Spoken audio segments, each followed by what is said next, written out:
Hi, my name is Claudia Brown Coulter. I am a divorce mediator with Brownie Culture, and I help you create a customized divorce so that you can uncouple consciously and respectfully. Today, we're talking about anger and how anger, if it's left unchecked, can really lead to some poor decision making. And this really can be anytime you're really angry and any decisions you have to make. But since, we talk about divorce, when you're in divorce mediation, you really have to get a hold of your anger because otherwise you're going to make really, really bad decisions. Okay.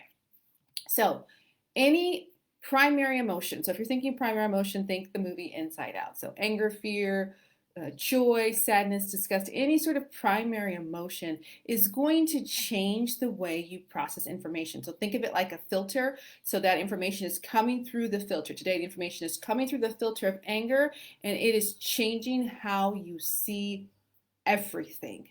So your job when you know that you're angry is to get yourself back to neutral. It's not like you're gonna go from angry to happy. That's not neutral either. You want to get yourself back to neutral. I'd love to hear from you. What are some ways that you have perfected for yourself to help you calm down? So go ahead and type that in. Let me know, how do you calm down? What works for you? Because even if it's silly, if it works for you, if you write it here and someone else reads it, that might be a new idea for them to help them too. So I would love to see that.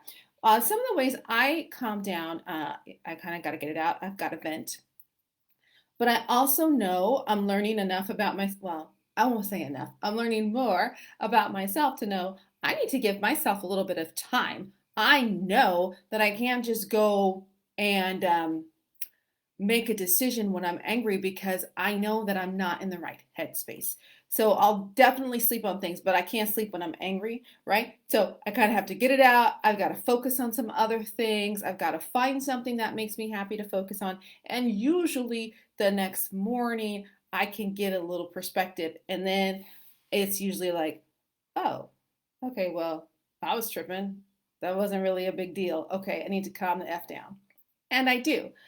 Some things take longer. So it could be that you're fine and you're cool, and then you start talking about it, and then you're just like, and then, oh my God, and then this happened, and I can't believe it. And you know what? It's their loss. Oh, I think I'm still angry about that. Okay, that's not just me, right? All right, if it's just me, it's just me. But some things take a little bit longer. So let me tell you the problems that you will encounter if you don't check that anger, if you don't acknowledge it. And sometimes, honestly, sometimes the best way to deal with any emotion is to feel it. Feel that emotion, let it go through you. Don't act, just feel. Feel the way you're feeling. Ever have somebody tell you, oh, you can't feel that way? And then that just makes you feel that way more. And then you're upset and it's distracting. And then you don't get to process that emotion and then something else. You have permission to feel the way you feel. So feel it. In about 20 minutes or so, it'll probably pass. Just try it. Don't stuff it down. All right, so if you've got anger and it's unchecked, and let's say you're negotiating or you're getting ready, your soon to be ex said something to you last night, and this morning you've got a mediation appointment, and you are hot. You are so mad. This is what's going to happen if you walk into that room or you get into that Zoom room and you are mad. You are going to make poor deals for you. You don't have the ability to think really, really clearly. So any sort of deal that you make, when you go back and look on it, you realize, oh, that wasn't really a good decision. Okay, I guess I really, I was fighting to have the kids 90% of the time, but truth be told, I travel 75% of the time. That didn't make any sense. Or I don't I don't really like kids that much. Hopefully you love your kids. You lose the ability to see the needs and the interests of others. So you are so angry. You are only thinking about yourself and your anger and kind of having your rage satisfied. So you can't see how necessarily your decisions right now, what the needs are of your children or of your soon to be ex, or what even that they're interested in. Maybe you're not hearing things right. So when you've got these major emotions going, you're not hearing things correctly. So they may be saying one thing and you're hearing something else. This is where a mediator will help you translate, like, oh, that's not, I didn't hear that. This is what I heard. And sometimes when you have a third party interpret for you, it helps you because when you're dealing with your spouse,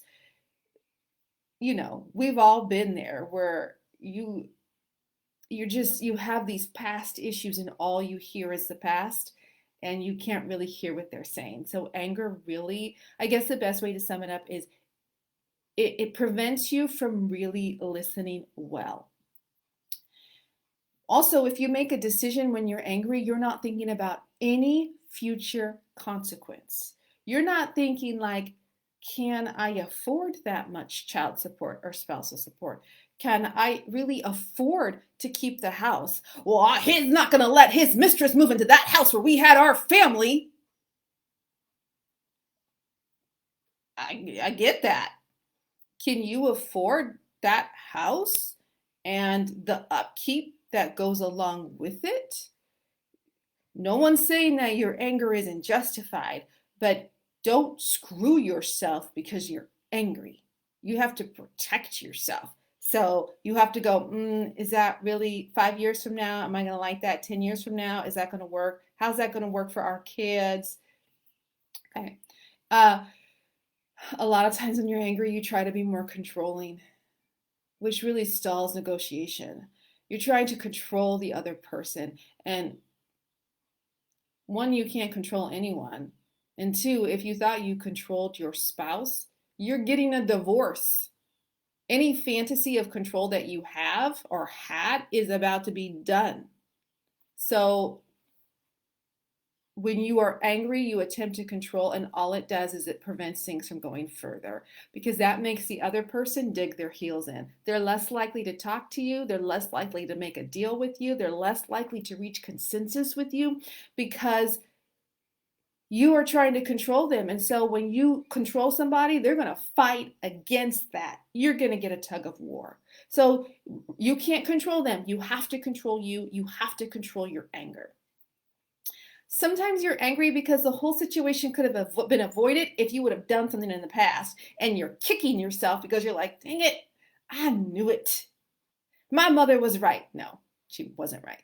But you know what I mean? Like, you've made this decision, and now it's like, oh man, if I would have just done X, Y, and Z, I wouldn't be in this situation now. If I would have just gone to my wife, or if I would have just gone to my husband and we would have talked about this, or worked through this, or settled this on our own, we wouldn't be fighting in our attorney's office, spending money we don't have, charging up our credit cards. And so then you just get more and more entrenched and more angry because you could have prevented the problem in the first place.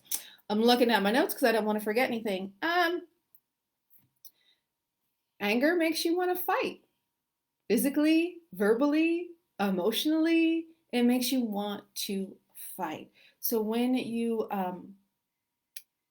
a negotiation, when you're negotiating in mediation, I use the term negotiation because mediation is just facilitated negotiation. So a negotiation is when you and your spouse are talking and you're trying to settle your divorce. A facilitated negotiation, a mediation, is when a mediator is there and you and your spouse are talking to try to solve your divorce, to settle your divorce, and that mediator, myself or another third party, comes in and helps you guys talk and helps you navigate that.